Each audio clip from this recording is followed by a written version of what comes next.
Arthritis ಕೇವಲ joint pain ಆಗಿರಬಹುದು ಅಥವಾ ಕಾಲು ನೋವು, ಮೊಣಕಾಲು ನೋವು ಅಂತ ನಾವು ಅದನ್ನ ಬೇರ್ಪಡಿಸೋದಕ್ಕಾಗೋದಿಲ್ಲ. ಅದರಲ್ಲಿ ಸಾಕಷ್ಟು ಕಾರಣಗಳು ಇರುತ್ತೆ.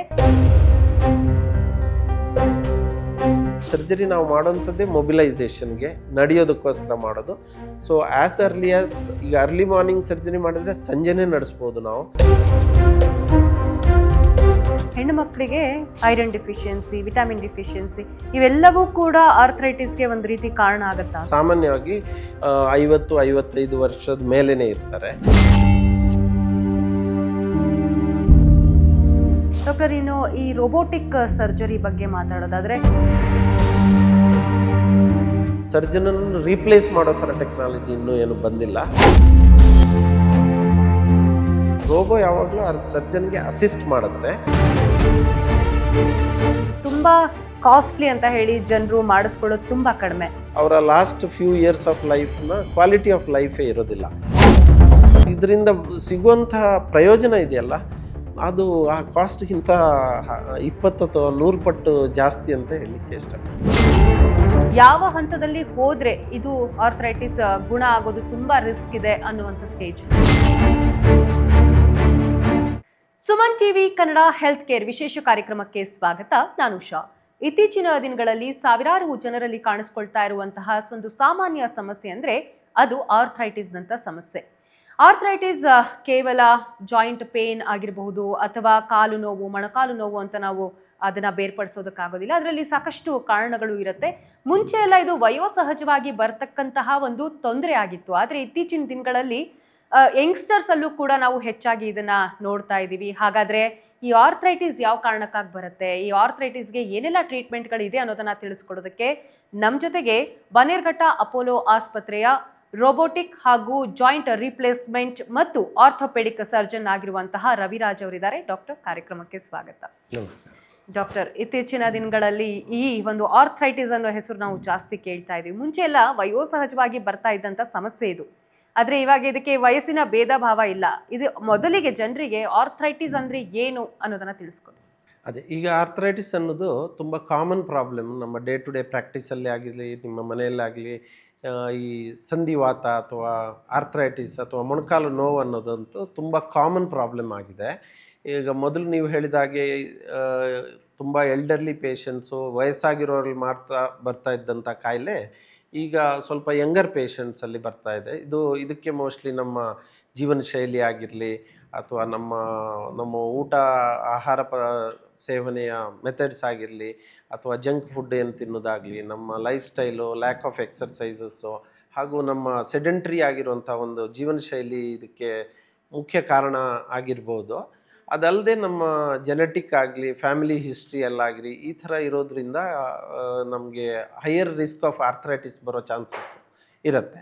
ಈಗ ಆರ್ಥರೈಟಿಸ್ ಅಂದರೆ ಏನು? ಈಗ ಜಾಯಿಂಟ್ ಫಾರ್ಮೇಷನ್ ಆಗಬೇಕಾದ್ರೆ ಜಾಯಿಂಟ್ ಎಂಡಲ್ಲಿ ನಮಗೆ ಕಾರ್ಟಿಲೇಜ್ ಅಂತ ಇರುತ್ತೆ. ಯಾವಾಗ ಈ ಕಾರ್ಟಿಲೇಜ್ನ ಮೃದುವಸ್ಥಿ ಅಂತ ಹೇಳ್ತೀವಿ. ಯಾವಾಗ ಈ ಕಾರ್ಟಿಲೇಜು ವಿತ್ ಏಜ್ ಡಿಜನರೇಷನ್ ಅಂತ ಆಗುತ್ತೆ, ಸವಕಳಿ ಅಂತ ಹೇಳ್ಬೋದು.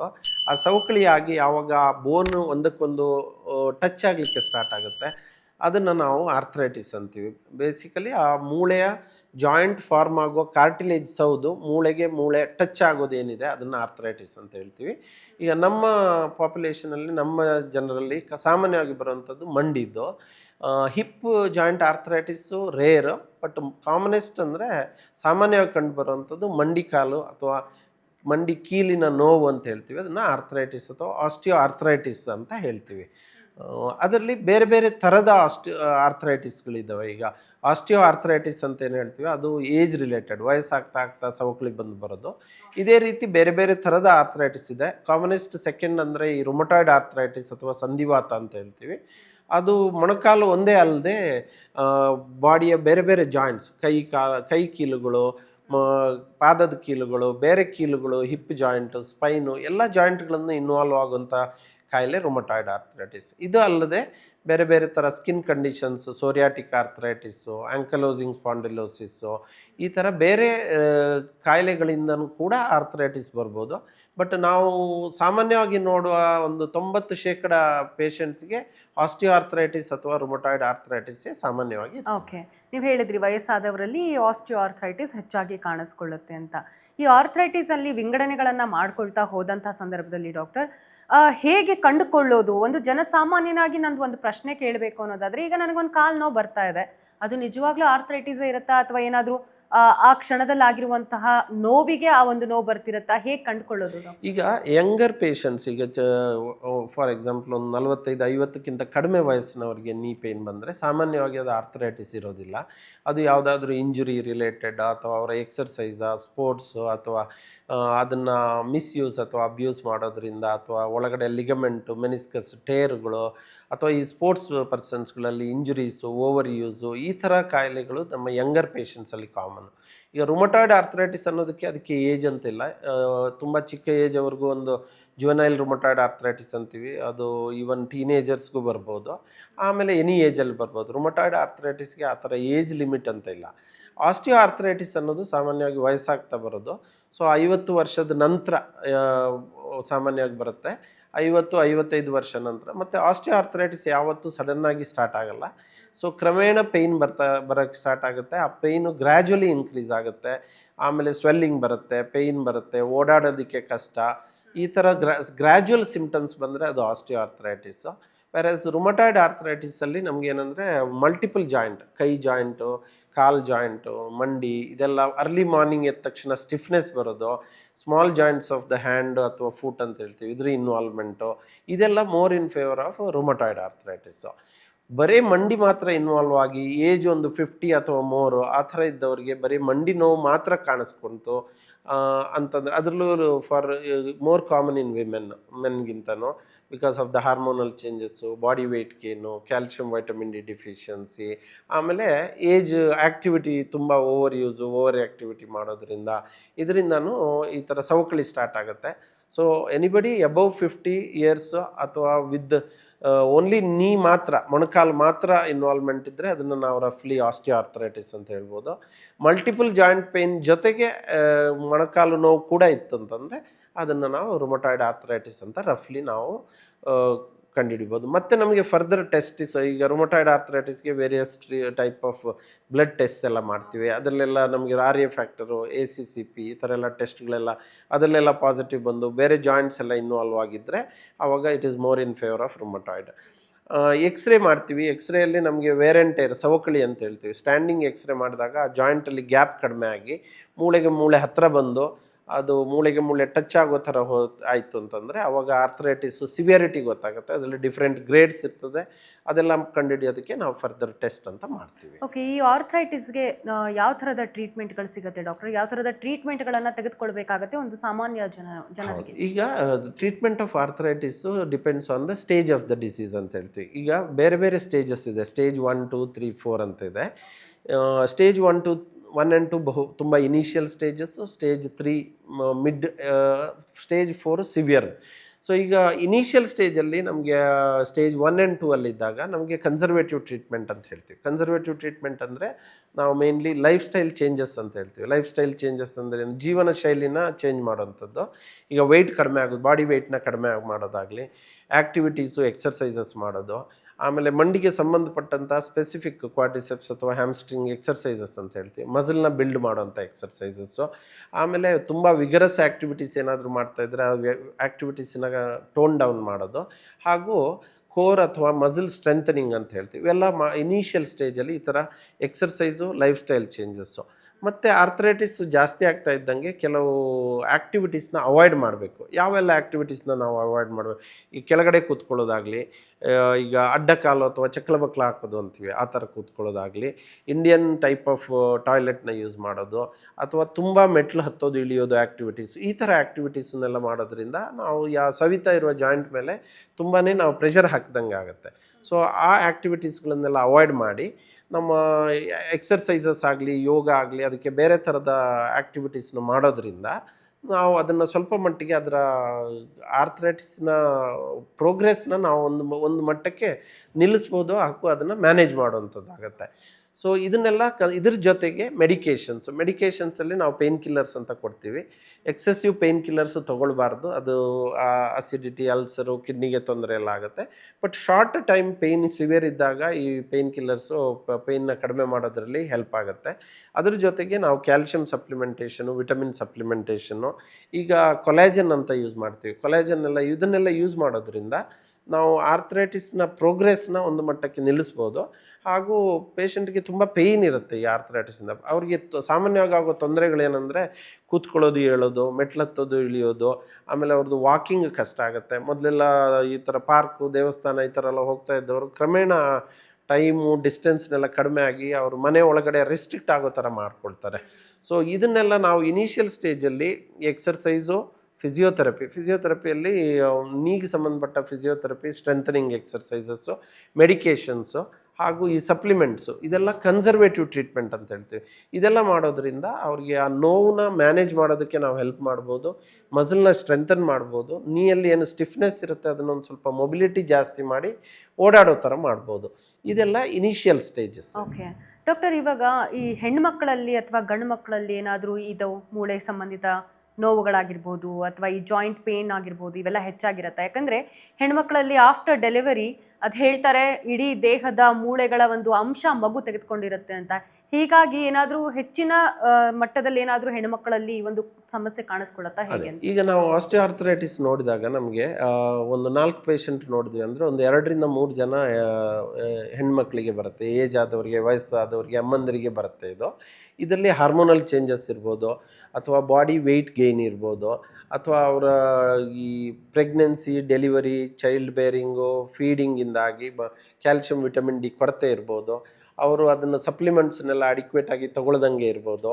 ಇವೆಲ್ಲ ರೀಸನ್ನಿಂದ ಪ್ಲಸ್ ಹಾರ್ಮೋನಲ್ ಚೇಂಜಸ್ಸಿಂದ ಈ ಕಾಲುಗಳು ಬೆಂಡ್ ಆಗೋದು ಹಾಗೂ ಕಾಲುಗಳು ಸವಿಯೋದು ಈಗ ಮೇಲ್ ಪರ್ಸನ್ಸ್ಗೆ, ಗಂಡು ಮಕ್ಕಳಿಗೆ ಕಂಪೇರ್ ಮಾಡಿದ್ರೆ ಹೆಣ್ಣು ಮಕ್ಕಳಿಗೆ, ತಾಯಂದ್ರಿಗೆ, ವಯಸ್ಸಾದವ್ರಿಗೆ ಇದು ತುಂಬ ಕಾಮನ್ನು. ಇದರಲ್ಲಿ ಮೇಯ್ನಾಗಿ ಅವ್ರದ್ದು ಹಾರ್ಮೋನಲ್ ಚೇಂಜಸ್ಸು, ಆಮೇಲೆ ಡೆಫಿಷಿಯನ್ಸೀಸು, ಕ್ಯಾಲ್ಶಿಯಂ, ವೈಟಮಿನ್ ಡಿ ಡೆಫಿಷಿಯನ್ಸೀಸು, ಹಾಗೂ ಈ ಬಾಡಿ ವೆಯ್ಟು, ಎಕ್ಸರ್ಸೈಸು, ಅವರೆಲ್ಲ ಈಗಿನ ಜನ್ರೇಷನಲ್ಲಿ ನಮಗೆ ಬಾಡಿ ವೆಯ್ಟ್ ಬಗ್ಗೆ ಅಥವಾ ವೆಯ್ಟ್ ಕಮ್ಮಿ ಮಾಡೋದ್ರ ಬಗ್ಗೆ, ಎಕ್ಸರ್ಸೈಸ್ ಮಾಡೋದ್ರ ಬಗ್ಗೆ, ಜಿಮ್ ಬಗ್ಗೆ ಎಲ್ಲ ತುಂಬ ಈಗ ಅರಿವು ಮೂಡ್ತಾ ಇದೆ. ಬಟ್ ಸ್ವಲ್ಪ ಹಳೆಯ ಜನ್ರೇಷನಲ್ಲೆಲ್ಲ ಅದ್ರ ಬಗ್ಗೆ ಅಷ್ಟೊಂದು ಅವರಿಗೆ ಗಮನ ಇರ್ತಾ ಇರಲಿಲ್ಲ. ಅವರು ಫ್ಯಾಮಿಲಿಯ ಅದರಲ್ಲಿದ್ದಾಗ ಅವರು ಸೆಲ್ಫ್ ಕೇರ್ ಏನಂತಾರೆ ಅದು ಮಾಡಲಿಕ್ಕೆ ಅವ್ರಿಗೆ, ನಮ್ಮ ತಾಯಂದಿರು, ನಮ್ಮ ಅಜ್ಜಿಯಂದಿರಿಗೆಲ್ಲ ಅವ್ರಿಗೆಲ್ಲ ಅವಾಗ ಅಷ್ಟೊಂದು ಟೈಮು ಅಥವಾ ಅದ್ರ ಬಗ್ಗೆ ಅವೇರ್ನೆಸ್ ಇರಲಿಲ್ಲ. ನಾನು ಈ ಪ್ರಶ್ನೆ ಯಾಕೆ ಕೇಳಿದೆ ಅಂದರೆ ಡಾಕ್ಟರ್, ಇವಾಗ ಹೆಣ್ಣು ಮಕ್ಕಳಿಗೆ ವಿಟಮಿನ್ ಡಿಫಿಷಿಯನ್ಸಿ ನೀವು ಹೇಳಿದ್ರಿ, ಐರನ್ ಡಿಫಿಷಿಯನ್ಸಿ, ವಿಟಮಿನ್ ಡಿಫಿಷಿಯನ್ಸಿ, ಇವೆಲ್ಲವೂ ಕೂಡ ಆರ್ಥ್ರೈಟಿಸ್ಗೆ ಒಂದು ರೀತಿ ಕಾರಣ ಆಗುತ್ತಾ? ಹೌದು. ಈಗ ಆರ್ಥ್ರೈಟಿಸ್ ರೀಸನ್ಸ್ ನಾವು ಕಂಡುಹಿಡಿಯಲಿಕ್ಕೆ ಹೋದರೆ ಅದರಲ್ಲಿ ನಮಗೆ ಮಾಡಿಫೈಯಬಲ್ ಮತ್ತು ನಾನ್ ಮಾಡಿಫೈಯಬಲ್ ರಿಸ್ಕ್ ಫ್ಯಾಕ್ಟರ್ಸ್ ಅಂತ ಇದೆ. ಈಗ ನಾನ್ ಮಾಡಿಫೈಯಬಲ್ ರಿಸ್ಕ್ ಫ್ಯಾಕ್ಟರ್ಸ್ ಅಂದರೆ ಏನು? ಜೆನೆಟಿಕ್. ಈಗ ನಮ್ಮ ಜೀನ್ಸಲ್ಲಿ ಏನಾದರೂ ಆರ್ಥ್ರೈಟಿಸ್ಗೆ ನಮಗೆ ರಿಸ್ಕ್ ಜಾಸ್ತಿ ಇದ್ದರೆ, ಅಥವಾ ನಮಗೆ ಈ ಫ್ಯಾಮಿಲಿ ಹಿಸ್ಟ್ರಿ, ಈಗ ನಮ್ಮ ಅಪ್ಪ ಅಥವಾ ಅಮ್ಮ ಅವ್ರಿಗೆ ಏನಾದರೂ ಸಿವಿಯರ್ ಆರ್ಥ್ರೈಟಿಸ್ ಇದ್ದು ಅವ್ರಿಗೆ 50-60 ವರ್ಷದಲ್ಲೇ ಈ ಮಂಡಿ ಮರುಜೋಡಣೆ ಮಾಡೋಷ್ಟು ಸಿವಿಯರ್ ಆರ್ಥ್ರೈಟಿಸ್ ಇದ್ದರೆ, ಈ ಥರ ಫ್ಯಾಮಿಲಿ ಹಿಸ್ಟ್ರಿ ಇದ್ದರೆ, ಜೆನೆಟಿಕ್ ಮೇಕಪ್ ಇದ್ದರೆ, ಇದನ್ನೆಲ್ಲ ನಾವು ತುಂಬ ಮಟ್ಟಿಗೆ ನಾವು ಅದನ್ನು ಚೇಂಜಸ್ ಮಾಡಲಿಕ್ಕಾಗೋದಿಲ್ಲ. ಇದನ್ನು ನಾನ್ ಮಾಡಿಫೈಯಬಲ್ ರಿಸ್ಕ್ ಫ್ಯಾಕ್ಟರ್ಸ್ ಅಂತೀವಿ. ನಾವು ಮಾಡಿಫೈಯಬಲ್ ರಿಸ್ಕ್ ಫ್ಯಾಕ್ಟರ್ಸ್ ಅಂದರೆ ಏನು? ನಾವು ಅದನ್ನು ಯಾವುದೇ ರೀತಿಯಲ್ಲಿ ಮಾಡಿಫೈ ಮಾಡೋದು. ಈಗ body weight gain, hormonal changes, ಅದನ್ನೆಲ್ಲ ಸ್ವಲ್ಪ ಮಟ್ಟಿಗೆ ನಾವು ಅದನ್ನು ವೆಯ್ಟ್ ಕಡಿಮೆ ಮಾಡೋದು, ಎಕ್ಸರ್ಸೈಸ್ ಮಾಡೋದು, ಇದರಿಂದ ನಾವು ಅದನ್ನು ಆ್ಯಕ್ಟಿವಿಟೀಸು, ಸೆಡೆಂಟ್ರಿ ಲೈಫ್ ಸ್ಟೈಲ್ ಇತ್ತು ಅಂತಂದರೆ ಆ್ಯಕ್ಟಿವಿಟಿ ಮಾಡೋದ್ರಿಂದ ಕಾರ್ಟಿಲೇಜು, ಜಾಯಿಂಟ್ ಹೆಲ್ತ್ ಚೆನ್ನಾಗಿರುತ್ತೆ. ವಾಕಿಂಗು, ಎಕ್ಸರ್ಸೈಸು, ಇದೆಲ್ಲ ಬಾಡಿ ವೆಯ್ಟ್ ಕಮ್ಮಿ ಮಾಡೋದು. ಆಮೇಲೆ ಡೆಫಿಷಿಯನ್ಸೀಸು, ವೈಟಮಿನ್ ಡಿ, B12 ಇದೆಲ್ಲ ಕಾಮನ್ ಡೆಫಿಷಿಯನ್ಸೀಸು. ನಾವು ಅದನ್ನು ಸನ್ಲೈಟ್ ಎಕ್ಸ್ಪೋಜರ್ ಇಲ್ಲದೆ ವೈಟಮಿನ್ ಡಿ ಡೆಫಿಷಿಯನ್ಸಿ ಬರುತ್ತೆ. ಸೊ ಲೈಫ್ ಸ್ಟೈಲ್ ಚೇಂಜಸ್ಸು, ಬಿಸಿಲಲ್ಲಿ ಓಡಾಡೋದು, ಆಮೇಲೆ ನಾವು ರೆಗ್ಯುಲರ್ ಹೆಲ್ತ್ ಚೆಕಪ್ ಮಾಡೋದ್ರಿಂದ ನಮ್ಗೆ ಏನು ಡೆಫಿಷಿಯನ್ಸಿ ಇರುತ್ತೆ ಅಂತ ಗೊತ್ತಾಗುತ್ತೆ, ಅದನ್ನೆಲ್ಲ ಸಪ್ಲಿಮೆಂಟ್ ಮಾಡೋದು. ಇದನ್ನೆಲ್ಲ these are all modifiable risk factors. So ಇದು ಮಾಡೋದ್ರಿಂದ to some extent healthy lifestyle, activity ಮಾಡಿಫಿಕೇಷನಿಂದ ನಮ್ಮ ಆರ್ಥ್ರೈಟಿಸ್ನ ನಾವು ಟು ಸಮ್ ಎಕ್ಸ್ಟೆಂಟ್ ಪ್ರಿವೆಂಟ್ ಮಾಡ್ಬೋದು. ಬಟ್ ಜೆನೆಟಿಕಲಿ ಫೆಮಿಲಿಯಲ್ ಫ್ಯಾಕ್ಟರ್ಸ್ ಮೇಲೆ ತುಂಬ ಕಂಟ್ರೋಲ್ ಇರೋದಿಲ್ಲ. ಓಕೆ ಡಾಕ್ಟರ್, ನೀವು ಹೇಳಿದ್ರಿ ರೊಮಟಾಯ್ಡ್ ಆರ್ಥ್ರೈಟಿಸ್ ಆಗಿರ್ಬೋದು, ಆಸ್ಟಿಯೋ ಆರ್ಥ್ರೈಟಿಸ್, ಯಾವುದೇ ಒಂದು ಆರ್ಥ್ರೈಟಿಸ್ಗೆ ಒಂದು ಬ್ಲಡ್ ಟೆಸ್ಟ್ ಆಗಿರ್ಬೋದು, ಎಕ್ಸ್ರೇ ಆಗಿರ್ಬೋದು, ಅಥವಾ ಅದಕ್ಕೆ ಆದಂತಹ ಕೆಲವೊಂದು ಟೆಸ್ಟ್ಗಳನ್ನು ಮಾಡೋ ಮುಖಾಂತರ ಗೊತ್ತಾಗುತ್ತೆ ಅಂತ ಹೇಳಿ. ಯಾವ ಹಂತದಲ್ಲಿ ಹೋದ್ರೆ ಇದು ಆರ್ಥರೈಟಿಸ್ ಗುಣ ಆಗೋದು ತುಂಬಾ ರಿಸ್ಕ್ ಇದೆ ಅನ್ನುವಂಥ ಸ್ಟೇಜ್? ಈಗ ಇನಿಷಿಯಲ್ ಸ್ಟೇಜಲ್ಲಿ ನಾನು ಹೇಳಿದೆ conservative treatment, medication, life style changes, physiotherapy, exercise. ಒಂದ್ಸಲ ಇದು ಸ್ಟೇಜ್ 3 ಅಥವಾ ಸ್ಟೇಜ್ 4 ಅಂದರೆ ಸಿವಿಯರ್ ಸ್ಟೇಜಸ್ಗೆ ಹೋದಾಗ ನಮಗೆ ಈ ಕನ್ಸರ್ವೇಟಿವ್ ಟ್ರೀಟ್ಮೆಂಟ್ ಅಂತ ಏನು ಹೇಳ್ತೀವಿ ಅದರ ರೋಲು ತುಂಬ ಕಡಿಮೆ ಆಗ್ತಾ ಹೋಗುತ್ತೆ. ಈಗ ಅಕ್ಯೂಟ್ ಪೇಯ್ನ್, ಸಿವಿಯರ್ ಪೇಯ್ನ್ ಇದ್ದಾಗ ನಾವು ಮೆಡಿಕೇಷನ್ ಕೊಡೋದ್ರಿಂದ ಸ್ವಲ್ಪ ಮಟ್ಟಿಗೆ ನೋವು ಕಡಿಮೆ ಆಗ್ಬೋದು, ಬಟ್ ಪರ್ಮನೆಂಟ್ ಸೊಲ್ಯೂಷನ್ ಆಗೋದಿಲ್ಲ ಇದು. ಈಗ ಸ್ಟೇಜ್ 3 ಅಥವಾ ಇದರಲ್ಲಿದ್ದಾಗ ನಾವೇನು ಮಾಡ್ತೀವಿ ಅಂದರೆ ಅಪಾರ್ಟ್ ಫ್ರಮ್ ಮೆಡಿಕೇಷನ್, ಫಿಸಿಯೋಥೆರಪಿ, ನಾವು ಈ ಜಾಯಿಂಟ್ ಒಳಗಡೆ ಒಂದು ಇಂಜೆಕ್ಷನ್ ಅಂತ ಹಾಕ್ತೀವಿ. ಅದರಲ್ಲಿ ಡಿಫ್ರೆಂಟ್ ಟೈಪ್ ಆಫ್ ಇಂಜೆಕ್ಷನ್ ಇರುತ್ತೆ. ಸ್ಟಿರಾಯ್ಡ್ ಇಂಜೆಕ್ಷನ್ ಇರ್ಬೋದು, ಅಥವಾ ಹ್ಯಾಲುರೋನಿಕ್ ಆ್ಯಸಿಡ್ ಇಂಜೆಕ್ಷನ್ ಅಂತ, ಜೆಲ್ ಇಂಜೆಕ್ಷನ್ ಅಂತ ಹೇಳ್ತೀವಿ. ಅದು ಲುಬ್ರಿಕೇಷನಲ್ಲಿ ಹೆಲ್ಪ್ ಆಗುತ್ತೆ. ಸ್ಟಿರಾಯ್ಡ್ ಇಂಜೆಕ್ಷನ್ ಪೇಯ್ನ್ ಕಡಿಮೆ ಮಾಡೋದ್ರಲ್ಲಿ ಹೆಲ್ಪ್ ಆಗುತ್ತೆ. ಅದೇ ರೀತಿ ಈಗಿನ ಕಾಲದಲ್ಲಿ PRP ಅಂತ ಯೂಸ್ ಮಾಡ್ತೀವಿ, ಪ್ಲೇಟ್ಲೆಟ್ ರಿಚ್ ಪ್ಲಾಸ್ಮಾ ಅಂತ. ಬ್ಲಡ್ನ ವಿಡ್ರಾ ಮಾಡಿ ಸೆಂಟ್ರಿಫ್ಯೂಜ್ ಮಾಡಿ ಪ್ಲೇಟ್ಲೆಟ್ ರಿಚ್ ಇರೋ ಪ್ಲಾಸ್ಮಾನ ಜಾಯಿಂಟ್ ಒಳಗಡೆ ಇಂಜೆಕ್ಟ್ ಮಾಡೋದು. ಇವೆಲ್ಲ ಮಾಡೋದ್ರಿಂದ ಟೆಂಪ್ರರಿ ರಿಲೀಫ್ ಆಫ್ ಪೇಯ್ನು ಮತ್ತು ಟು ಸಮ್ ಎಕ್ಸ್ಟೆಂಟ್ ಲುಬ್ರಿಕೇಷನ್ ಇಂಪ್ರೂವ್ಮೆಂಟ್ ಆಗಿ ಮೊಬಿಲಿಟಿ ಆ್ಯಂಡ್ ಮೂವ್ಮೆಂಟ್ ಇಂಪ್ರೂವ್ ಆಗುತ್ತೆ. ಬಟ್ ಇದ್ರದ್ದೆಲ್ಲ ಇಫೆಕ್ಟಿವ್ನೆಸ್ ಕೆಲವು ಸಲ 3 ಮಂತ್ಸು 6 ಮಂತ್ಸ್ ತನಕ ವರ್ಕ್ ಆಗ್ಬೋದು. ಇದು more of A time buying. ಸ್ವಲ್ಪ ಮಟ್ಟಿಗೆ ನಾವು ಇದನ್ನೆಲ್ಲ ಟೈಮ್ ತೊಗೊಳ್ಳುವಂಥ ಟ್ರೀಟ್ಮೆಂಟ್ ಅಷ್ಟೇ ಹೊರತು ಇದು ಯಾವುದು ಒಂದು ಸಲ ಸ್ಟೇಜ್ 4 ಸಿವಿಯರ್ ಆರ್ಥರೈಟಿಸ್ ಆದಾಗ ಇದು ಯಾವುದು ವರ್ಕ್ ಆಗಲ್ಲ. ಈಗ ನಮಗೆ ಸ್ಟೇಜ್ 4 ಅಂತ ಹೇಗೆ ಗೊತ್ತಾಗುತ್ತೆ ಅಂದರೆ, ಪೇಷಂಟ್ಗೆ ತುಂಬ ಪೇಯ್ನ್ ಇತ್ತಂತಂದರೆ, ಪೇಯ್ನ್ ಎಷ್ಟು ಮಟ್ಟಿಗೆ ಇರುತ್ತೆ ಅಂದರೆ ಬರೀ ಆ್ಯಕ್ಟಿವಿಟಿ ರಿಲೇಟೆಡ್ ಅಲ್ಲ, ರೆಸ್ಟಲ್ಲೂ ಪೇಯ್ನ್ ಇರುತ್ತೆ, ನೈಟಲ್ಲೂ ಪೇಯ್ನ್ ಇರುತ್ತೆ, ಓಡಾಡಲಿಕ್ಕೆ ಆಗೋದಿಲ್ಲ, ಓಡಾಡುವ ಡಿಸ್ಟೆನ್ಸ್ ಕಡಿಮೆ ಆಗುತ್ತೆ, ಮೆಟ್ಲು ಹತ್ತೋದು ಇಳಿಯೋದು, ಕೆಳಗಡೆ ಕೂತ್ಕೊಳ್ಳೋದು, ಇಂಡಿಯನ್ ಟೈಪ್ ಆಫ್ ಟಾಯ್ಲೆಟ್ ಇದೆಲ್ಲ ಆಗೋದೇ ಇಲ್ಲ. ಆಮೇಲೆ ಕೂತ್ಕಲ್ಲಿಂದ ಎದ್ದೇಳೋದೇ ಕಷ್ಟ, ಮೆಟ್ಲು ಹತ್ತೋದೇ ಕಷ್ಟ, ಈ ಥರ. ಪ್ಲಸ್ ನಾವು ಎಕ್ಸ್ರೇ ಮಾಡಿದಾಗ ಆರ್ಥರೈಟಿಸ್ ಸ್ಟೇಜ್ 4 ಇತ್ತು ಅಂತಂದರೆ ಆ ಥರ ಪೇಷಂಟ್ಸ್ಗೆ ಪರ್ಮನೆಂಟ್ ಸೊಲ್ಯೂಷನ್ ಅಂದರೆ ನೀ ರಿಪ್ಲೇಸ್ಮೆಂಟ್ ಅಂತ. ಈ ನೀ ರಿಪ್ಲೇಸ್ಮೆಂಟಲ್ಲಿ ಏನು ಮಾಡ್ತೀವಿ ಅಂತಂದರೆ, ಆ ಜಾಯಿಂಟ್ ಫಾರ್ಮ್ ಆಗೋ ಎಂಡ್ ಆಫ್ ದ ಬೋನ್ ಇರ್ತದೆ, ಅದನ್ನು ನಾವು ಟ್ರಿಮ್ ಮಾಡಿ ಅಲ್ಲಿಗೆ ನಾವು ಒಂದು ನೀ ಕ್ಯಾಪ್ ಅಂತ ಹಾಕ್ತೀವಿ. ಆರ್ಟಿಫಿಷಿಯಲ್ ಜಾಯಿಂಟ್ ಮೆಟಲ್ ಕ್ಯಾಪ್ನ ಆ ಬೋನ್ ಸಿಮೆಂಟ್ ಹಾಕಿ ಅದನ್ನು ಫಿಕ್ಸ್ ಮಾಡ್ತೀವಿ. ಇದು ಮಾಡೋದ್ರಿಂದ ಏನಾಗುತ್ತೆ ಅಂದರೆ, ಈ ಆರ್ಥರೈಟಿಸಲ್ಲಿ ಏನು ಕಾರ್ಟಿಲೇಜ್ ವೇರ್ ಆ್ಯಂಡ್ ಟೇರ್ ಆಗಿ ಬೋನ್ ಎಂಡ್ಸ್ ಎಲ್ಲ ಎಕ್ಸ್ಪೋಸ್ ಆಗಿ ಪೇಯ್ನ್ ಸಿವಿಯರ್ ಇರ್ತದಲ್ಲ, ಆ ಬೋನ್ ಎಂಡ್ಸ್ನ ನಾವು ಈ ಇಂಪ್ಲಾಂಟನ್ನು ಹಾಕಿ ಅದಕ್ಕೆ ಸಿಮೆಂಟ್ ಹಾಕಿ ಫಿಕ್ಸ್ ಮಾಡಿ ಆ ಬೋನ್ಗೆ ಬೋನು ಟಚ್ ಆಗದೆ ಇರೋ ಹಾಗೆ ಮಾಡ್ತೀವಿ. ಆವಾಗ ಅವರಿಗೆ ತುಂಬ ಪೇಯ್ನ್ ರಿಲೀಫ್ ಇರುತ್ತೆ. ಪ್ಲಸ್ ಈ ಏಜಲ್ಲಿ ಸಾಮಾನ್ಯವಾಗಿ ನೀವು ನೋಡಿರ್ಬೋದು ನೀಗಳೆಲ್ಲ ಬೆಂಡ್ ಆಗಿರ್ತದೆ. ಆಮೇಲೆ ಅವರು ಬೆಂಡ್ ಆಗಿ ಈ ಥರ ವಾಲ್ಕೊಂಡು ನಡೀತಾ ಇರ್ತಾರೆ. ಸೊ ಈ ಬೆಂಡ್ ಆಗಿರುವ ನೀಗಳನ್ನು ನಾವು ಸರ್ಜರಿ ಮಾಡೋದ್ರ ಮೂಲಕ, ಅದನ್ನು ಈ ನೀ ರಿಪ್ಲೇಸ್ಮೆಂಟ್ ಮಾಡೋದ್ರ ಮೂಲಕ ಅದನ್ನು ನೇರ ಮಾಡಿ ಅವ್ರದ್ದು ಗೈಟನ್ನ ಇಂಪ್ರೂವ್ ಮಾಡೋ ಥರ, ಅದರಲ್ಲಿ ಅಲೈನ್ಮೆಂಟ್ ಚೇಂಜ್ ಆಗಿರ್ತದೆ ಕಾಲು ಬೆಂಡ್ ಆಗಿರೋದ್ರಿಂದ. ಸೊ ಈ ಸರ್ಜರಿ ಮಾಡೋದ್ರಿಂದ ನಾವು ಆ ವೆಯ್ಟ್ ಬೇರಿಂಗ್ ಆ್ಯಕ್ಸಿಸ್ ಅದು ಹಾಗೂ ಅಲೈನ್ಮೆಂಟನ್ನ ನಾವು ಇಂಪ್ರೂವ್ ಮಾಡ್ತೀವಿ. ಅದು ಮಾಡೋದ್ರಿಂದ ಅವರಿಗೆ ನಡೆಯೋದಕ್ಕೆ ಆಗುತ್ತೆ. ಇದರಲ್ಲಿ ಆ ಎಂಡ್ ಆಫ್ ದ ಬೋನು ನಮಗೆ ಆರ್ಟಿಫಿಷಿಯಲ್ ಮೆಟಲ್ಲು ಮತ್ತು ಪಾಲಿಇಥಿಲೀನ್ ಅಂತ ಹಾಕಿ ಅದನ್ನು ನಾವು ಮೂಮೆಂಟ್ ಬರೋ ಹಾಗೆ ಮಾಡ್ತಾರೆ. ರಫ್ಲಿ ಇದನ್ನು ನಾವು ಈಗ ನಮಗೆ ನೋವಿರೋ ಹಲ್ಲಿಗೆ ಹೇಗೆ ರೂಟ್ ಕೆನಾಲ್ ಮಾಡಿ ಕ್ಯಾಪ್ ಹಾಕ್ತಾರೆ, ಆವಾಗ ನಮಗೆ ಹೇಗೆ ಪೇಯ್ನ್ ರಿಲೀಫ್ ಆಗಿ ನಾವು ನಾರ್ಮಲ್ ಫುಡ್ ತಿನ್ನೋ ಥರ ಆಗ್ತೀವಿ, ತುಂಬ ಗ್ರೇಟ್ ರಿಲೀಫ್ ಇರ್ತದೆ. ಅದೇ ಥರ ಈ ನರ್ವ್ ಎಂಡಿಂಗ್ಸ್ನ ಆ ಟ್ರಿಮ್ ಮಾಡಿಬಿಟ್ಟು ಅಲ್ಲಿ ನಾವು ಯಾವಾಗ ಈ ಆರ್ಟಿಫಿಷಿಯಲ್ ಇಂಪ್ಲಾಂಟ್ ಹಾಕ್ತೀವಲ್ಲ, ಆವಾಗ ಆ ಪೇಯ್ನ್ ಕಂಪ್ಲೀಟಾಗಿ ರಿಲೀಫ್ ಆಗಿ ಅವರಿಗೆ ಮತ್ತೆ ಮೊಬಿಲಿಟಿ, ಆ್ಯಕ್ಟಿವಿಟಿ, ಓಡಾಡೋ ಥರ ಆಗುವಂಥದ್ದು. ಇದನ್ನೇ ನಾವು ನೀ ರಿಪ್ಲೇಸ್ಮೆಂಟ್ ಸರ್ಜರಿ ಅಂತ ಹೇಳೋದು.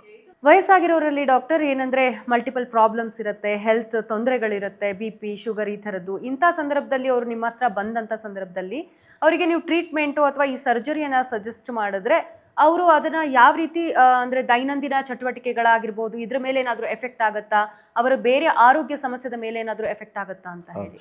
ಈಗ ನಮಗೆ ಈ ನೀ ರಿಪ್ಲೇಸ್ಮೆಂಟ್ ರಿಕ್ವೈರಿಂಗ್ ಪೇಷಂಟ್, ಅದಕ್ಕೆ ಬೇಕಾಗಿರೋ ಥರ ಪೇಷಂಟ್ ಬರೋರು ಸಾಮಾನ್ಯವಾಗಿ 50-55 ವರ್ಷದ ಮೇಲೇ ಇರ್ತಾರೆ. ಅವರಿಗೆ ಸಾಮಾನ್ಯವಾಗಿ 2 ಅಥವಾ 3 ಮೆಡಿಕಲ್ ಇಶ್ಯೂಸ್, ಶುಗರ್ ಆಗಿರಲಿ, BP ಆಗಿರಲಿ, ಹಾರ್ಟ್ ಪ್ರಾಬ್ಲಮ್ಮು, ಕೆಲವ್ರಿಗೆ ಸ್ಟೆಂಟು, ಈ ಥರ ಕೆಲವರು ಬ್ಲಡ್ ಥಿನ್ನರ್ಸ್ ತೊಗೊಳ್ತಿರ್ತಾರೆ, ಈ ಥರ ಥೈರಾಯ್ಡ್ ಪ್ರಾಬ್ಲಮ್ ಇರುತ್ತೆ, ಕೊಲೆಸ್ಟ್ರಾಲ್, ಈ ಥರ 2 ಅಥವಾ 3 ಪ್ರಾಬ್ಲಮ್ಗಳು ಸಾಮಾನ್ಯವಾಗಿರುತ್ತೆ. ಯಾರು ಆ ಏಜಲ್ಲಿ ಯಾವುದೇ ತೊಂದರೆ ಇಲ್ಲದೆ ಇರೋಂಥವರು ತುಂಬ ಕಡಿಮೆ. ಸೊ ಈಗ ಅಂಥ ಪೇಷಂಟ್ಸಲ್ಲಿ ನಾವು ಏನು ಮಾಡ್ತೀವಿ ಅಂದರೆ ಅಲ್ಲಿ ಮೆಡಿಕಲ್ ಕಂಡೀಷನ್ ಅವ್ರದ್ದು ಏನಿದೆ ಅಂತ ನೋಡ್ತೀವಿ. ಸಪೋಸ್ ಡಯಾಬಿಟಿಕ್ ಇದ್ದರೆ ಅವ್ರದ್ದು sugar control last 3 months control ಹೇಗಿದೆ ಅಂತ ನಮಗೆ HbA1c ಅನ್ನೋಂಥ ಟೆಸ್ಟ್ ಮಾಡೋದ್ರಿಂದ ಗೊತ್ತಾಗುತ್ತೆ.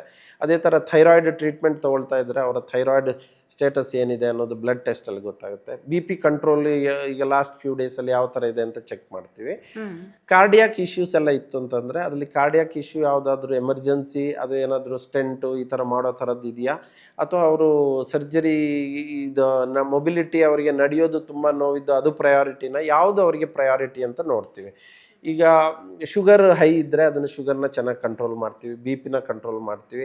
ಕಾರ್ಡಿಯಾಕ್ ಇಶ್ಯೂಸು ಹಾರ್ಟ್ ರಿಲೇಟೆಡ್ ಏನಾದರೂ ಇದ್ದರೆ ಒಂದು ಕಾರ್ಡಿಯಾಲಜಿಸ್ಟ್ ಹತ್ರ ಒಪಿನಿಯನ್ ತೊಗೊಳ್ತೀವಿ. ಅವರು ECG, ಎಕೋ ಅಥವಾ ಕೆಲವು ಸಲ ಆ್ಯಂಜಿಯೋಗ್ರಾಮು ಇದೆಲ್ಲ ಮಾಡಿ ಅವರು ನಮಗೆ ಪೇಷಂಟ್ ಫಿಟ್ ಇದ್ದಾರಾ ಇಲ್ವಾ.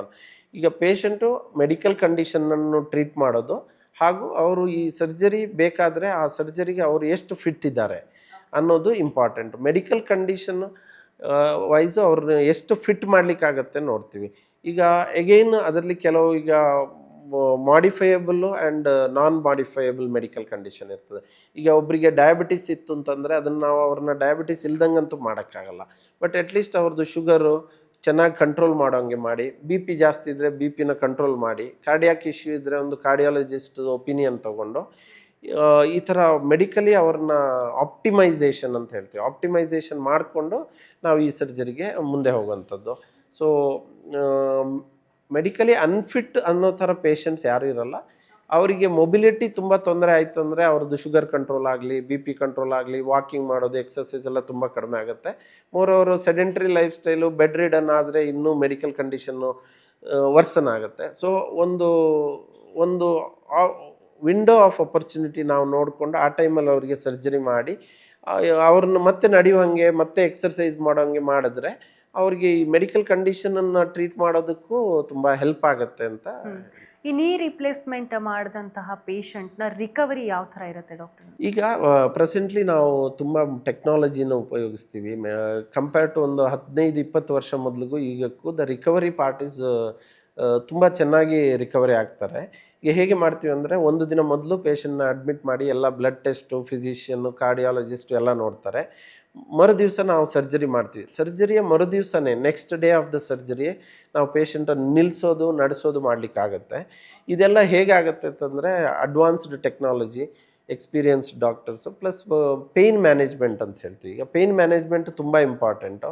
ಈಗ ತುಂಬ ಜನ ಪೇಷಂಟ್ಸ್ ನಮ್ಮ ಹತ್ರ ಬರುವಾಗ ಅವ್ರದ್ದು ಮೇಜರ್ ಭಯ ಅಥವಾ ಹೆದರಿಕೆ ಏನಂತಂದರೆ, ಡಾಕ್ಟ್ರೆ ಆಪ್ರೇಷನ್ ಮಾಡಿದ್ಮೇಲೆ ನನಗೆ ತುಂಬ ನೋವಿರುತ್ತೆ, ನಾನು ಹೆಂಗೆ ತಡ್ಕೊಳ್ಳಿ ಅನ್ನೋ ಥರ ಹೇಳ್ತಿರ್ತಾರೆ. ಸೊ ಅದಕ್ಕೆ ನಾವೇನು ಮಾಡ್ತೀವಿ ಅಂದರೆ ಮಲ್ಟಿ ಮೋಡಲ್ ಪೇಯ್ನ್ ಮ್ಯಾನೇಜ್ಮೆಂಟ್ ಅಂತ ಮಾಡ್ತೀವಿ. ಮಲ್ಟಿ ಮೋಡಲ್ ಪೇಯ್ನ್ ಮ್ಯಾನೇಜ್ಮೆಂಟಲ್ಲಿ ಏನು ಮಾಡ್ತೀವಿ ಅಂದರೆ ಫಿಮರಲ್ ನರ್ವ್ ಬ್ಲಾಕ್ ಅಂತ, ಕಾಲ್ಗೆ ಇದು ಸೆನ್ಸೇಷನ್ ಸಪ್ಲೈ ಮಾಡೋ ಫಿಮರಲ್ ನರ್ವ್ ಏನಿರುತ್ತೆ ಅದ್ರ ಸುತ್ತ ಒಂದು ಅಲ್ಟ್ರಾಸೌಂಡ್ ಗೈಡೆಡ್ ಒಂದು ಕೆಥೆಟರ್ ಅಂತ ಹಾಕ್ತೀವಿ. ಅದರಿಂದ ಒಂದು ಕಾನ್ಸ್ಟೆಂಟ್ ಮೆಡಿಕೇಷನ್ ಒಂದು 24-48 ಅವರ್ಸ್ ಪಂಪ್ ಮಾಡ್ತೀವಿ. ಅದರಿಂದ ಆ ಕಾಲು ಒಂಥರ ನಂಬಾಗಿರುತ್ತೆ, ಅನಸ್ತೇಷಿಯಾ ಕೊಟ್ಟಾಗಿರುತ್ತೆ, ಪೇಯ್ನ್ ಇರೋದಿಲ್ಲ. ಇದಕ್ಕೆ ಅಡಿಷ್ನಲ್ ಆಗಿ ನಾವು ಅಡಕ್ಟರ್ ಕೆನಾಲ್ ಬ್ಲಾಕ್ ಅಂತ ಕೊಡ್ತೀವಿ. ಹಾಗೂ ನಾವು ಸರ್ಜರಿ ಮುಗಿದು ಆ ಇಂಪ್ಲಾಂಟೇಷನ್ ಆದಮೇಲೆ ಆ ಸುತ್ತ ಇರೋ ನರಗಳಿಗೆಲ್ಲ ಒಂದು ಲೋಕಲ್ ಅನಸ್ಥೆಟಿಕ್ಕು ಮತ್ತು ಕೆಲವು ಮೆಡಿಕೇಷನ್ದು ಮಿಕ್ಸ್ಚರ್ ಮಾಡಿ ಅದನ್ನು ಕೊಡ್ತೀವಿ. ಅದು ಮಾಡೋದ್ರಿಂದನೂ 24-48 ಅವರ್ಸು ಪೇಯ್ನು ತುಂಬ ಕಮ್ಮಿ ಇರುತ್ತೆ. ಈ 24-48 ಅವರ್ಸ್ ತುಂಬ ಇಂಪಾರ್ಟೆಂಟ್. ಯಾಕೆ ಅಂತಂದರೆ that is the time when the pain is maximum after the surgery. ನಾವು ಆ ಟೈಮಲ್ಲಿ ಪೇಷಂಟ್ ಪೇಯ್ನ ತುಂಬ ಚೆನ್ನಾಗಿ ಕಂಟ್ರೋಲ್ ಮಾಡಿದ್ರೆ ಆಗ ಅವರಿಗೆ ನಡೆಯೋದಕ್ಕೆ, ನೆಕ್ಸ್ಟ್ ಎಕ್ಸರ್ಸೈಸು, ಫಿಸಿಯೋಥೆರಪಿ ಮಾಡೋದಕ್ಕೆ ಎಲ್ಲ ತುಂಬ ಅನುಕೂಲ ಆಗುತ್ತೆ. ಸೊ ಪೇಯ್ನ್ ಮ್ಯಾನೇಜ್ಮೆಂಟ್ ಚೆನ್ನಾಗಿ ಮಾಡೋದ್ರಿಂದ ಈಗ ಎಷ್ಟೊಂದು ಜನ ಪೇಷಂಟ್ ನೀ ರಿಪ್ಲೇಸ್ಮೆಂಟ್ ಆದಮೇಲೆ ಎಷ್ಟು ದಿನ ಬೆಡ್ ರೆಸ್ಟ್ ಡಾಕ್ಟ್ರೆ ಅಂತ ಕೇಳ್ತಾರೆ. ಇದರಲ್ಲಿ ಬೆಡ್ ರೆಸ್ಟ್ ಕೊಡೋ ಥರ ಏನಿಲ್ಲ. ಈಗ ಇದನ್ನು ಸರ್ಜರಿ ನಾವು ಮಾಡೋಂಥದ್ದೇ ಮೊಬಿಲೈಸೇಷನ್ಗೆ, ನಡೆಯೋದಕ್ಕೋಸ್ಕರ ಮಾಡೋದು. ಸೊ ಆ್ಯಸ್ ಅರ್ಲಿ ಆಸ್ ಈಗ ಅರ್ಲಿ ಮಾರ್ನಿಂಗ್ ಸರ್ಜರಿ ಮಾಡಿದರೆ ಸಂಜೆನೇ ನಡೆಸ್ಬೋದು ನಾವು, ಅಥವಾ ಡೇ ಟೈಮಲ್ಲಿ ಸರ್ಜರಿ ಮಾಡಿದರೆ ನೆಕ್ಸ್ಟ್ ಡೇ ಮಾರ್ನಿಂಗ್ ಓನ್ಲಿ. ಅಷ್ಟು there is no bed rest, next ದಿನಾನೇ ನಡೆಸ್ತೀವಿ. ಈಗ 2ನೇ 3ನೇ ದಿವಸ ಎಕ್ಸರ್ಸೈಸು, ಫಿಸಿಯೋಥೆರಪಿ ಮಾಡೋದು, ಬಾತ್ರೂಮ್ ತನಕ ನಡ್ಕೊಂಡು ಹೋಗೋದು, ಆಫ್ಕೋರ್ಸ್ ವಿತ್ ಹೆಲ್ಪ್ ಆಫ್ ಒಂದು ವಾಕರ್ ಮತ್ತು ಫಿಸಿಯೋಥೆರಪಿಸ್ಟ್ ಜೊತೆ ಮಾಡಿ 4ನೇ ದಿವಸಕ್ಕೆ ನಾವು ಪೇಷಂಟ್ನ ಡಿಸ್ಚಾರ್ಜ್ ಮಾಡೋಷ್ಟು ಫಾಸ್ಟಾಗಿ ಈಗಿನ ಕಾಲದಲ್ಲಿ ರಿಕವರಿ ಮಾಡೋಕ್ಕಾಗತ್ತೆ. ಇದು ಈ ಅವೈಲೇಬಲ್ ಟೆಕ್ನಾಲಜಿಯಿಂದಾಗಿ speedy recovery, fast track knee replacement ಅಂತ ಹೇಳ್ತೀವಿ. ಸೊ ಫಾಸ್ಟ್ ಟ್ರ್ಯಾಕ್ ಮಾಡೋದ್ರಿಂದ ಅವರಿಗೆ 3rd day 4th day after 1 ನೀ ಅಥವಾ ಒಂದು 2 ನೀ ಮಾಡಿತ್ತು ಅಂತಂದರೆ ಒಂದು 5th to 6th ಡೇ ಅಷ್ಟೊತ್ತಿಗೆ ನಾವು ಪೇಷಂಟ್ನ ಮನೆಗೆ ಡಿಸ್ಚಾರ್ಜ್ ಮಾಡ್ಬೋದು. ಆ ಫಿಸಿಯೋಥೆರಪಿ ಎಕ್ಸರ್ಸೈಸ್ ಏನು ನಾವು ಹಾಸ್ಪಿಟ್ಲಲ್ಲಿ ಹೇಳ್ಕೊಡ್ತೀವಿ ಅದನ್ನು ಮನೆಯಲ್ಲಿ ಕಂಟಿನ್ಯೂ ಮಾಡಬೇಕಾಗತ್ತೆ. ಅಲ್ಲಿ ಫಿಸಿಯೋಥೆರಪಿಸ್ಟ್ ಬರ್ತಾರೆ, ಅವರಿಗೆ ಟ್ರೈನಿಂಗ್ ಕೊಟ್ಬಿಟ್ಟು ಎಕ್ಸರ್ಸೈಸು ವಾಕಿಂಗ್ ಎಲ್ಲ ಇನಿಷಿಯಲ್ ಫ್ಯೂ ಡೇಸು ಸ್ವಲ್ಪ ವಾಕರ್ ಸಪೋರ್ಟ್ ಬೇಕಾಗುತ್ತೆ, ಆಮೇಲೆ ಒಂದು ಫ್ಯೂ ಡೇಸ್ ಸ್ಟಿಕ್ ಸಪೋರ್ಟ್ ಬೇಕಾಗುತ್ತೆ. ಕೆಲವು ಪೇಷಂಟ್ಸು 2 ನೀ ಮಾಡಿದ್ಮೇಲೆ ಆ್ಯಸ್ ಅರ್ಲಿ ಆಸ್ 2 ವೀಕ್ಸ್ 2 ವಾರದಲ್ಲೇ ಅವರು ವಿದೌಟ್ ಸಪೋರ್ಟ್ ನಡೆಯುವಷ್ಟು relief of pain and recovery ಚೆನ್ನಾಗಾಗುತ್ತೆ. ಸೊ ಅವಾಗ ಮೆಡಿಕೇಶನ್ ಕೂಡ ಸ್ಟಾಪ್ ಆಗಿರುತ್ತೆ ಡಾಕ್ಟರ್? ಹೌದು. ಈಗ ಅಟ್ ದ ಟೈಮ್ ಆಫ್ ಹಾಸ್ಪಿಟಲಲ್ಲಿ ಇದ್ದಾಗ ನಾವು ಅವರಿಗೆ ಬೇರೆ ಬೇರೆ ಥರದ ಮೆಡಿಕೇಷನ್ಸು, ಐಸ್ ಪ್ಯಾಕ್ಸು, ಬೇರೆ ಬೇರೆ ಮೆಥಡ್ಸು ಆಫ್ ಇಂಜೆಕ್ಷನ್ಸು ಎಲ್ಲ ಕೊಟ್ಟು ಆ ಪೇಯ್ನ ಕಂಟ್ರೋಲ್ ಮಾಡಿರ್ತೀವಿ. But 5th 6th day by the time ಮನೆಗೆ ಹೋಗುವಷ್ಟೊತ್ತಿಗೆ ಯಾವುದೇ ರೀತಿಯಾದಂಥ ಇಂಜೆಕ್ಷನ್ದು ಅವಶ್ಯಕತೆ ಇರಲ್ಲ, ಬರೀ ಟ್ಯಾಬ್ಲೆಟಲ್ಲೇ ಪೇಯ್ನ್ ಮ್ಯಾನೇಜ್ ಮಾಡೋ ಥರ ಇರುತ್ತೆ. 2 ವಾರ ಆದಮೇಲೆ ಕೆಲವು ಪೇಷಂಟ್ಗಳಿಗೆ ಯಾವುದೇ ರೀತಿಯಂಥ ಪೇನ್ ಕಿಲ್ಲರ್ ಬೇಕಾಗಲ್ಲ.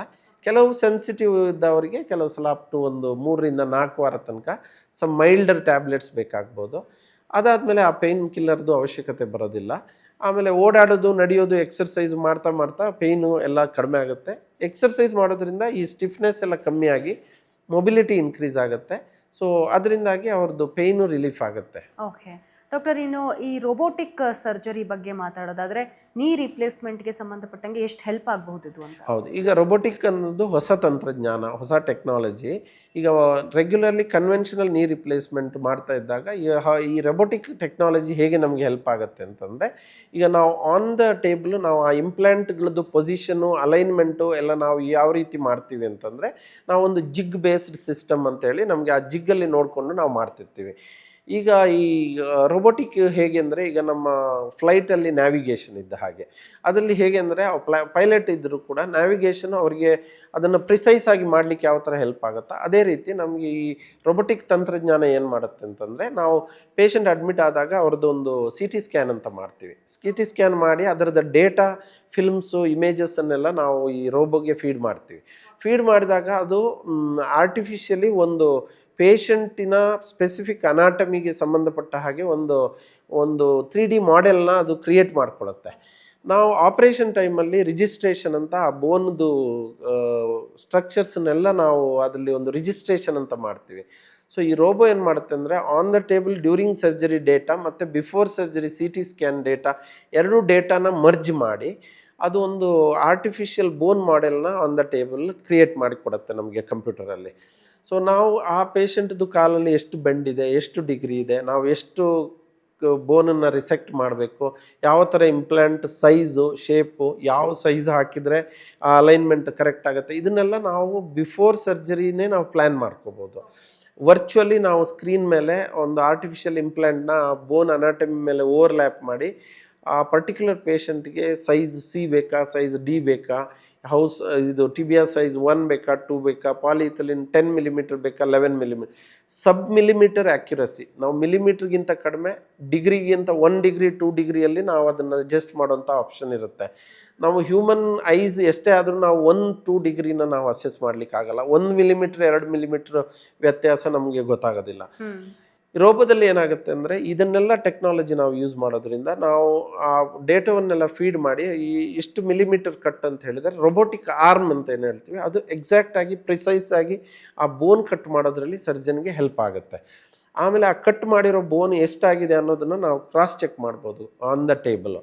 ಸೊ ಇವೆಲ್ಲ ಮಾಡೋದ್ರಿಂದ ಪೇಷಂಟ್ಗೆ ನಾವು ಏನು ಇಂಪ್ಲಾಂಟ್ ಹಾಕ್ತೀವಿ ಅದರದ್ದು ಅಲೈನ್ಮೆಂಟ್ ತುಂಬ ಪ್ರಿಸಿಷನ್ ಬೇಸ್ಡ್, ಪರ್ಫೆಕ್ಟ್ ಅಲೈನ್ಮೆಂಟ್ ಇರುತ್ತೆ.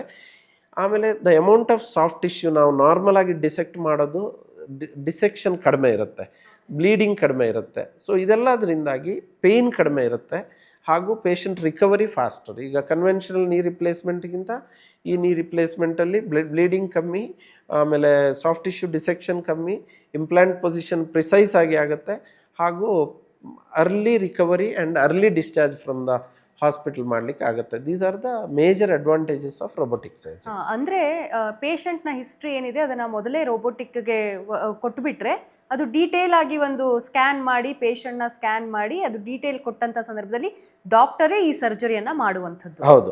ಈಗ ರೋಬೋಟಿಕ್ ಸರ್ಜರಿ ಅಂದಾಗ ಕೆಲವರು ಏನು ಅಂದ್ಕೊಳ್ತಾರೆ ಅಂದರೆ ರೋಬೋಟೇ ಎಲ್ಲ ಸರ್ಜರಿ ಮಾಡಿಬಿಡುತ್ತೆ ಅಂತ. ಇಲ್ಲ, ಇದು ರೋಬೋಟಿಕ್ ಅಸಿಸ್ಟೆಡ್. ಅಂದರೆ ಹೇಗೆ ನಮಗೆ ಪ್ರೀ ಆಪರೇಟಿವ್ ಪ್ಲ್ಯಾನಿಂಗು, ಯಾವ ಸೈಜು ಎಲ್ಲನೂ ನಾವು ರೋಬೋ ಜೊತೆ ಕೂತ್ಕೊಂಡು ಆ ಪ್ಲ್ಯಾನಿಂಗ್ ಮಾಡ್ತೀವಿ. ಆ ಪ್ಲ್ಯಾನ್ನ ಆಪ್ರೇಷನ್ ಟೈಮಲ್ಲಿ ಎಕ್ಸಿಕ್ಯೂಷನ್ ಮಾಡೋದು ರೋಬೋ ಮತ್ತು ಸರ್ಜನ್ ಎರಡು. ರೋಬೋ ಯಾವಾಗಲೂ ಸರ್ಜನ್ಗೆ ಅಸಿಸ್ಟ್ ಮಾಡುತ್ತೆ, ಸರ್ಜನನ್ನು ರೀಪ್ಲೇಸ್ ಮಾಡೋ ಥರ ಟೆಕ್ನಾಲಜಿ ಇನ್ನೂ ಏನು ಬಂದಿಲ್ಲ. ಸೊ ಯಾವಾಗ ನಾವು ಸರ್ಜನ್ ಆ ಪರ್ಟಿಕ್ಯುಲರ್ ಕಟ್ಟನ್ನ ಹಾಗಂತ ಈಗ ಒಂದು ಸಲ ನಾವು ರೋಬೋಟಿಕ್ ಪ್ಲ್ಯಾನ್ ರೋಬೋಗೆ ಕೊಟ್ಟ ತಕ್ಷಣ A to Z ಅದೇ ಮಾಡುತ್ತೆ ಅಂತಲ್ಲ. ಎಟ್ ಎನಿ ಪಾಯಿಂಟ್ ಈಗ ಸರ್ಜನ್ ಇದು ಸರಿಯಾಗಿ ಆಗ್ತಾ ಇಲ್ಲ, ಡೈರೆಕ್ಷನಲ್ಲಿ ಹೋಗ್ತಾ ಇಲ್ಲ ಅನ್ನಿಸಿದ್ರೆ ಆ ಸರ್ಜರಿನ ನಿಲ್ಲಿಸ್ಬೋದು, ಆ ಸೆಟ್ಟಿಂಗ್ಸ್ನ ಚೇಂಜ್ ಮಾಡ್ಕೋಬೋದು, ಅಥವಾ ರೋಬೋನ ನಿಲ್ಲಿಸ್ಬಿಟ್ಟು ಮ್ಯಾನ್ಯಲ್ ಆಗೂ ಮಾಡ್ಕೋಬೋದು. ಇದೆಲ್ಲ ಪ್ರೊವಿಷನ್ ಇರುತ್ತೆ. ಸೊ ಅಲ್ಟಿಮೇಟ್ಲಿ ನಮ್ಗೆ ಏನಂದರೆ ಅಕ್ಯುರಸಿ ಆಫ್ ದ ಸರ್ಜರಿ ನಮಗೆ ಅಲ್ಲಿ on the table cross check ಮಾಡ್ಕೊಳ್ಳೋಕ್ಕೆ ಒಂದು ಆಪ್ಷನ್ ಇರುತ್ತೆ. ಇಲ್ಲದಿದ್ದರೆ ಏನಾಗುತ್ತೆ ಅಂದರೆ ನಾವು ಮಾಡಿದ ಮೇಲೆ ಅದನ್ನು ಮತ್ತೆ ನಾವು ಅಲೈನ್ಮೆಂಟ್ ಎಕ್ಸ್ರೇ ಎಲ್ಲ ಮಾಡಿ ಪೊಸಿಷನ್ ಎಲ್ಲ ಹೇಗಿದೆ, ಡಿಗ್ರಿ ಎಷ್ಟಿದೆ ಅಂತ ನಮಗೆ ಡ್ಯೂರಿಂಗ್ ಸರ್ಜರಿ ಮೆಷರ್ ಮಾಡೋವಂಥ ಆಪ್ಷನ್ ಇರಲಿಲ್ಲ.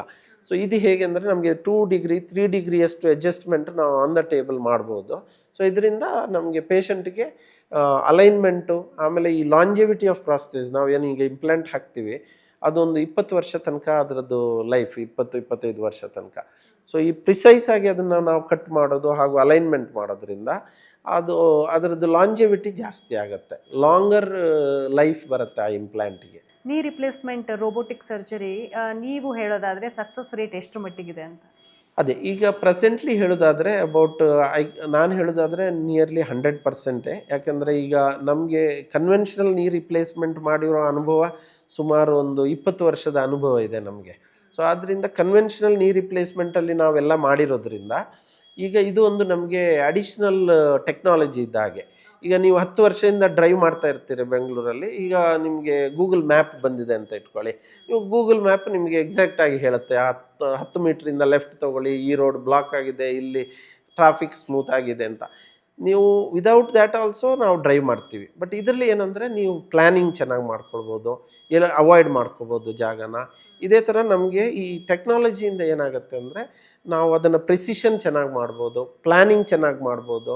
ಡ್ಯೂರಿಂಗ್ ಸರ್ಜರಿ ನಮ್ಗೆ ಯಾವುದೇ ಥರ ಸರ್ಪ್ರೈಸಸ್ ಇರೋದಿಲ್ಲ, ಡ್ಯೂರೇಷನ್ ಆಫ್ ಸರ್ಜರಿ ಕಮ್ಮಿ ಆಗುತ್ತೆ, ರಿಕವರಿ ಚೆನ್ನಾಗಾಗುತ್ತೆ. ಸೊ ಈ ರೀತಿಯಾಗಿ ನಮಗೆ ಈ ಟೆಕ್ನಾಲಜಿ ನಮಗೆ ಖಂಡಿತ ಹೆಲ್ಪ್ ಆಗುತ್ತೆ. ಮತ್ತು ಇದರದ್ದು results compare to conventional surgery pain wise, recovery wise ತುಂಬ ಚೆನ್ನಾಗಿರುತ್ತೆ. ಆಲ್ಮೋಸ್ಟ್ 100% ಆಫ್ ನಮ್ಮ ಪೇಷಂಟ್ಸು ಚೆನ್ನಾಗಿ ರಿಕವರ್ ಆಗಿ ಓಡಾಡ್ತಾ ಇರ್ತಾರೆ. ಅದೇ ರೀತಿ ಹೇಳೋದಾದರೆ ಆ ಪೇಷಂಟ್ ಸಿಲೆಕ್ಷನ್ ಆಫ್ ಪೇಷಂಟ್ ಕೂಡ ಇಂಪಾರ್ಟೆಂಟು. ಈಗ ತುಂಬ ಏಜ್ ಆಗಿ ಬೆಡ್ ರಿಡನ್ ಆಗಿ ವೀಲ್ ಚೇರ್ ಬೌಂಡ್ ಆಗಿ 5 ವರ್ಷ 6 ವರ್ಷ ನಡೀಲಿಕ್ಕಾಗಲಿಲ್ಲದಿದ್ದರೆ ಅಂಥವ್ರಿಗೆಲ್ಲ ಸ್ವಲ್ಪ ನಾವು ಗಾರ್ಡೆಡ್ ಪ್ರೋಗ್ನೋಸಿಸ್ ಇರುತ್ತೆ. ವೆರಸ್ ಈಗ ಓಡಾಡಿ ನಡ್ಕೊಂಡು ಸ್ವಲ್ಪ ಪೇಯ್ನ್ ಸಿವಿಯರ್ ಆಗಿ ಮಸಲ್ಲು, ವಿಲ್ ಪವರು, ಆಮೇಲೆ ಬಾಡಿ ಎನರ್ಜಿ, ಶಕ್ತಿ, ಆಮೇಲೆ ಆ ಥರ ಮಾಡೋ ಇಂಟ್ರೆಸ್ಟ್ ಇರೋ ಪೇಷಂಟ್ಗಳಲ್ಲಿ ಈ ರಿಕವರಿ ಈಸ್ ಮಚ್ ಫಾಸ್ಟರ್. ಅಂದರೆ ವಿಲ್ ಪವರ್ ಇದ್ದವ್ರಿಗೆ, ಆಮೇಲೆ ಅವ್ರಿಗೆ ಈ ಥರ ನಮಗೆ ಮಾಡಿ ಡಾಕ್ಟ್ರೆ ನಾನು ನಡಿಬೇಕು, ನಾನು ಓಡಾಡಬೇಕು ಅಂತ ಇರೋರಿಗೆ ಕಂಪೇರ್ ಟು ಯಾರಾದರೂ ಒತ್ತಾಯ ಮಾಡಿ ಮಾಡಿಸೋ ಥರ ಇದ್ದರೆ ಅವರಿಗೆ ಅಂಥವರು ಚೆನ್ನಾಗಾಗ್ತಾರೆ. So most of the patients ನಾವು ಅವ್ರನ್ನ ಪೇಷಂಟ್ ಸಿಲೆಕ್ಷನ್ ಅಂತೀವಿ, ಅವ್ರನ್ನ ತಗೊಂಡು ನಾವು ಮಾಡಿದಾಗ ಸಾಮಾನ್ಯವಾಗಿ ಒಂದು 100% ರಿಕವರಿ ಬರುತ್ತೆ ಅಂತ ಹೇಳ್ಬೋದು. ಡಾಕ್ಟರ್, ಅಡ್ವಾನ್ಸ್ ಟ್ರೀಟ್ಮೆಂಟ್ ಅಪೋಲೋ ಆಸ್ಪತ್ರೆ ಒಂದಲ್ದ ಒಂದು ಸಮಸ್ಯೆಗಳಿಗೆ ಪರಿಚಯಿಸ್ತಾನೆ ಬರ್ತಾ ಇದೆ. ಸೊ ಇವಾಗ ಅದು ಆರ್ಥೋಪೆಡಿಕ್ಗೂ ಕೂಡ ಸಂಬಂಧಪಟ್ಟಂತೆ ಪರಿಚಯಿಸಿದೆ. ಇನ್ನು ಕಾಸ್ಟ್ ವಿಷಯಕ್ಕೆ ಮಾತಾಡೋದಾದರೆ, ಟ್ರೀಟ್ಮೆಂಟ್ನ ವೆಚ್ಚದ ವಿಷಯಕ್ಕೆ ಮಾತಾಡೋದಾದರೆ ತುಂಬ ಕಾಸ್ಟ್ಲಿ ಅಂತ ಹೇಳಿ ಜನರು ಮಾಡಿಸ್ಕೊಳ್ಳೋದು ತುಂಬ ಕಡಿಮೆ. ಸೊ ಅದಕ್ಕೆ ನೀವು ಯಾವ ರೀತಿ ಒಂದು ಅವೇರ್ನೆಸ್ಸನ್ನು ಕೊಡ್ತೀರಾ? ಆ ಥರ ಅಂದರೆ ಈಗ ಕಾಸ್ಟ್ ಅಂತಂದರೆ ಹೇಗೆ ಆಗುತ್ತೆ ಅಂತಂದರೆ, ಈಗ ಟೆಕ್ನಾಲಜಿ, ಈಗ ಇಂಪ್ಲಾಂಟು, ಆಮೇಲೆ ಸರ್ಜಿಕಲ್ ಕಾಸ್ಟು ಅದು ಸಾಮಾನ್ಯವಾಗಿ ಸ್ವಲ್ಪ ಮಟ್ಟಿಗೆ ಇದ್ದೇ ಇರುತ್ತೆ. ಸಾಮಾನ್ಯ ಒಂದು ಅಂದಾಜು ಹೇಳಬೇಕಂದ್ರೆ ಒಂದು 2.5 3 ಲಕ್ಷ ತನಕ ಖರ್ಚು ಬರ್ಬೋದು ಈ ಥರ ನೀ ರಿಪ್ಲೇಸ್ಮೆಂಟ್ ಸರ್ಜರಿಗೆ. ಆಮೇಲೆ ಈ ಟೆಕ್ನಾಲಜಿಯನ್ನು ನಾವು ಯೂಸ್ ಮಾಡಿದಾಗ ಆ ಟೆಕ್ನಾಲಜಿದು ಒಂದು ಅಡಿಷ್ನಲ್ ಕಾಸ್ಟ್ ಒಂದು ನಮಗೆ ಪೇಷಂಟಿಗೆ ಬರುತ್ತೆ. ಸೊ ಈ ರಿಸಲ್ಟ್ಗೆ ಕಂಪೇರ್ ಮಾಡಿದರೆ ಈಗ ಅವರಿಗೆ ಇಮ್ಮೊಬಿಲಿಟಿ, ಅವ್ರಿಗೆ ಈಗ ಕೆಲವು ಪೇಷಂಟ್ಸ್ ಇರ್ತಾರೆ ಅವ್ರಿಗೆ 55-56 ವರ್ಷ ಆಗಿರುತ್ತೆ, ರಿಟೈರ್ಮೆಂಟ್ ಇನ್ನೂ ಟೈಮ್ ಆಗಿರೋದಿಲ್ಲ. ಆಗ ಅವರು ಆ ಕೆಲಸನ ಬಿಟ್ಟು ಮನೆಯಲ್ಲಿ ಇರೋ ಥರ ಪರಿಸ್ಥಿತಿ ಬರುತ್ತೆ. ಆ ಥರ ಎಲ್ಲ ನೋಡಿದ್ರೆ ಇದು ವಿದಿನ್ 1.5-2 ತಿಂಗಳಲ್ಲಿ ಅವ್ರು ಮತ್ತೆ ಆ್ಯಕ್ಟಿವಿಟೀಸ್ ಮಾಡಿ ಅವರ ಕೆಲಸಕ್ಕೆ ವಾಪಸ್ ಹೋಗೋ ಥರ ಹಾಗೂ ಅರ್ನಿಂಗ್ ಮೆಂಬರ್ಸ್ ಇದ್ದರೆ ಅರ್ನ್ ಮಾಡೋ ಥರ ಆಗುವಾಗ ಆ ಥರ ಔಟ್ಕಮ್ ನೋಡಿದರೆ ಖರ್ಚು ವೆಚ್ಚ ಏನು ತುಂಬ ಅಂತ ಅನಿಸೋದಿಲ್ಲ. ಬಟ್ ಈಗಿನ ಕಾಲದಲ್ಲಿ ಈ ಥರ ಟೆಕ್ನಾಲಜಿ ಮತ್ತು ಈ ಥರ ಎಕ್ಸ್ಪೀರಿಯನ್ಸು ಈಗ ಸಾಮಾನ್ಯವಾಗಿ ಎಲ್ಲ ಆಸ್ಪತ್ರೆಗಳಲ್ಲೂ ಅವೈಲೇಬಲ್ ಇರೋದ್ರಿಂದ ಖರ್ಚು ಬೇರೆ ಬೇರೆ ಹಂತದಲ್ಲಿ ಖರ್ಚನ್ನು ಮಾಡಿಕೊಂಡು ಮೇಯ್ನಾಗಿ ಅಂದರೆ ಇದರ ಬಗ್ಗೆ ಅವೇರ್ನೆಸ್ಸು ಈ ಥರ ಒಂದು ಆಪ್ಷನ್ ಇದೆ. ಈಗ ಎಷ್ಟೊಂದು ಸಲ ಹಳ್ಳಿ ಕಡೆ ಊರ ಕಡೆ ಎಲ್ಲ ಏನಾಗುತ್ತೆ ಅಂದರೆ ಈ ಥರ ಓಡಾಡ್ಲಿಕ್ಕೆ ಬರಲ್ಲ ಅಂದರೆ ಅವ್ರು ಬೆಡ್ ಹಿಡಿದ್ಬಿಟ್ಟು ಆಮೇಲೆ ಟಾಯ್ಲೆಟು ಯೂರಿನ್ ಎಲ್ಲ ಬೆಡ್ಡಲ್ಲೇ ಪಾಸ್ ಮಾಡಿಕೊಂಡು ಈ ಥರ ಅವರ ಲಾಸ್ಟ್ ಫ್ಯೂ ಇಯರ್ಸ್ ಆಫ್ ಲೈಫ್ನ ಕ್ವಾಲಿಟಿ ಆಫ್ ಲೈಫೇ ಇರೋದಿಲ್ಲ. ಈ ಥರ ಟೈಮಲ್ಲಿ ಅವ್ರನ್ನ ಎದ್ದು ನಡೆಯೋಂಗೆ ಓಡಾಡೋಂಗೆ ಮಾಡಿದ್ರೆ ಅದು ಸಮಾಜಕ್ಕೆ ನಮ್ಮ ಜವಾಬ್ದಾರಿ ಕೂಡ, ನಮ್ಮ ಪೇರೆಂಟ್ಸ್ಗೆ ನಮ್ಮ ಜವಾಬ್ದಾರಿ ಕೂಡ. ಅದನ್ನು ಮಾಡೋದ್ರಿಂದ ಅವರ quality of life, pain relief, mobility ನಾವು ರಿಸ್ಟೋರ್ ಮಾಡೋದ್ರಿಂದ ಅವ್ರಿಗೆ ಚೆನ್ನಾಗಾಗತ್ತೆ. ಸೊ ಆ ಥರ ನೋಡಿದ್ರೆ ಅವನೇ ಲಾಂಗ್ ಟರ್ಮ್ ನೋಡಿದರೆ ಕಾಸ್ಟ್ ತುಂಬ ಏನು ಬರೋದಿಲ್ಲ.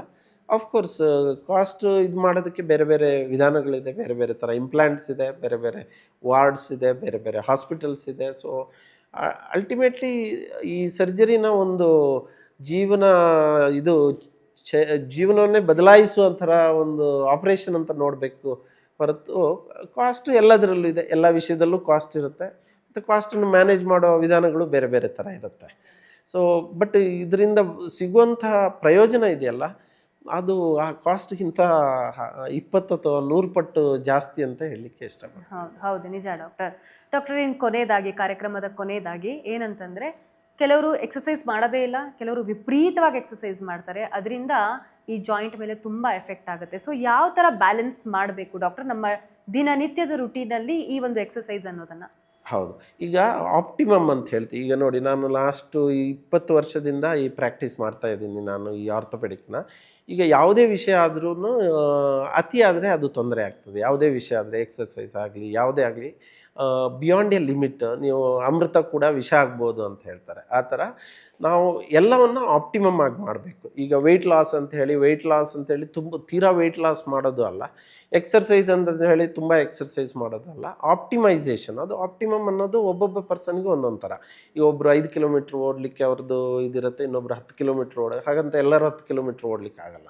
ಸೊ ಅವರ ಬಾಡಿಗೆ ಆಗೋ ಥರ ಎಕ್ಸರ್ಸೈಸಸ್ನ ಅವ್ರು ಮಾಡಬೇಕು ಬಿಯಾಂಡ್ ಎ ಲಿಮಿಟ್. ಯಾವಾಗ ನಮ್ಮ ಬಾಡಿ ಇದೆಲ್ಲ ಸ್ಟ್ರೆಸ್ಸು, ಸ್ಟ್ರೈನು, ಇಂಜುರಿಗೆ ಹೋಗುವಾಗ ನೀವು ಐದರ್ ಫಿಸಿಯೋಥೆರಪಿಸ್ಟು ಆರ್ ಆರ್ಥೋಪೆಡಿಕ್ ಸರ್ಜನ್ನ ಕನ್ಸಲ್ಟ್ ಮಾಡಬೇಕು. ಅದರಲ್ಲಿ ಏನಾದರೂ ನಿಮಗೆ ಡೆಫಿಷಿಯನ್ಸೀಸ್ ಇದ್ದರೆ ಅದನ್ನೆಲ್ಲ ಇದು ಮಾಡಬೇಕು.